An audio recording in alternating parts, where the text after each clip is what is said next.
Today, we will talk about how to lock in a mortgage rate. Let's have a look at the details. A mortgage rate lock is a written agreement between a homebuyer and a lender that guarantees the mortgage interest rate, according to certain conditions. Since interest rates can change from day to day, it is very important to get a rate lock when shopping for a home if you want to count on a particular rate. Getting the best interest rate possible can save you thousands of dollars over the term of the mortgage. The first part is shopping around. Visit several lenders to request interest rate quotes. By shopping around at several mortgage lenders, you can determine which ones offer the best interest rates. Finding the lowest rate can save you significant amounts of money over the term of the mortgage. Understand the difference between a rate lock and a rate quote. A rate quote is simply an estimate of what your rate will be. If interest rates change, your rate will change.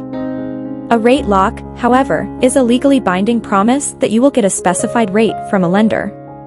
Understand the point system. A very common way for lenders to charge borrowers for locking in a mortgage rate uses something called the point system. This means that a varying number of points are charged depending on the conditions of the rate lock. Find out which lenders offer a mortgage rate lock float down. While locking in a mortgage rate can protect you against interest rate hikes, it can also prevent you from benefiting if interest rates fall. Know which lenders include a rate cap with mortgage rate locks. Some lenders require a clause in mortgage rate lock agreements that allows the quoted rate to rise by a certain limited amount if interest rates rise before you close on a house. This is known as a rate cap. Even with a rate cap, a mortgage rate lock agreement offers you some protection from rising interest rates. Know when it is time to lock. Since mortgage rates can rise, it is a good idea to see a rate lock. There can be considerable pressure to do this as soon as possible. However, this isn't always the best idea. Let your interest float if you do not want to lock it in. If you decide that you do not want to seek a mortgage rate lock from a lender, then the rate will float. This means that your rate will be set at whatever the prevailing rate is shortly before your scheduled closing date. And the second part is locking in. Review your lender's rate lock form. Once you have decided on the best lender and/or interest rate, request to see a blank copy of the lender's rate lock form, if possible. This will give you an exact sense of what to expect before submitting your own application. Know what the fee will be, if any.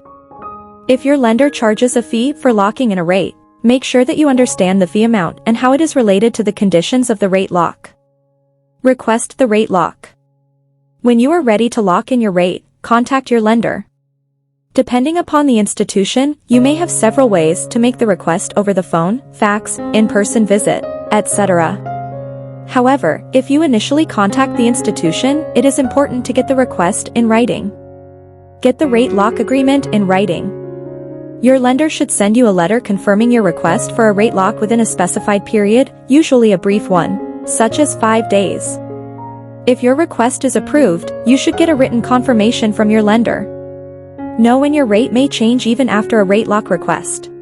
Making a rate lock request and even being approved for one are no absolute guarantees that an interest rate will not change. In certain situations, you can renegotiate the rate lock terms. In others, you will either have to accept the new rate or seek a new mortgage. Thanks for watching this video. Please don't forget to like and subscribe to our channel if you like our videos.